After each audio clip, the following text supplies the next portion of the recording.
בכל שנה, כל דור ודור עומדים עלינו לחלות, עומדים בתור, עוד לא למדו את העיקר. עם ישראל להתעסק זה קצת יקר. הרומאים והבבלים מוזר לטלפון, מזמן כבר לא עונים. מעמלק ועד המן כולם ניסו ורק נשאר מהם עשן. ובין גינוי לצביעות ושיחות יבוא הרגע להסיר מסכות.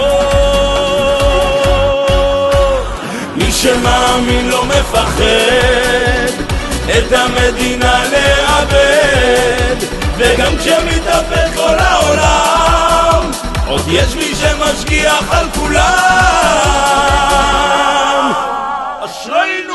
היהודים אולי תמימים, אך גם יודעים איך לפצח גרעינים.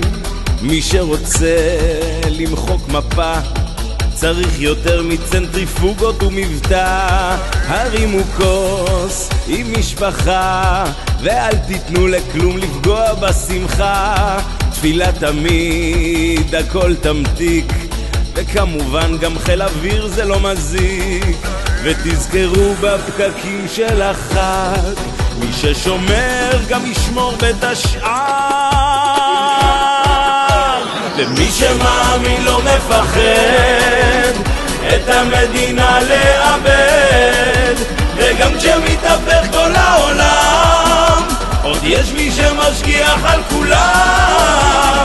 מי שמאמין לא מפחד, מי שמאמין לא מפחד את המדינה לאבד, ולנו יש את מלך העולם והוא שומר אותנו מכולם.